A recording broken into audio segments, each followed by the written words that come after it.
All right, we're going to talk about one of the most treacherous bunker shots, and you'll hear a lot of people say this is the one that scares them the most.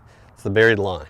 So pretend your ball comes in the bunker, you're hitting a short iron. What you'll see is it'll bury. It won't do it with a longer club, hopefully, if the bunkers are in good shape. But if some of the shorter irons, if you do it in the bunker, there's enough spin on the ball and the ball's coming at a steep enough trajectory, it'll bury. So one of the things I invite you to do, whenever you think of this buried lie, the critical component to hitting a bunker shot and getting it up out of the bunker is you got to get the club underneath the golf ball. It's got to glide underneath the golf ball. The further down it gets, if you really bury it, we all know it becomes a little bit more difficult to get underneath the golf ball. And there's a point when it gets buried enough, if it's deep enough, you really can't get under it anymore. Below that golf ball is either a firm surface, sometimes it's a lining. If you're a better bunker system, it's got some rocks under there. So at that point in time, you become what I call a pusher of the bunker shots.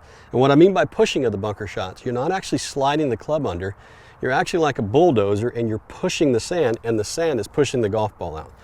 So there's not a lot of follow through in this. If we were trying to go under the golf ball, there would be follow through. In this case, there really is no follow through. What you'll do is you'll move the ball just slightly back in your stance. The swing itself is going to be a little bit more vertical, but what you're going to do is you come down, you're literally just going to push into the golf ball. You're going to push the sand. The ball will not come out as high.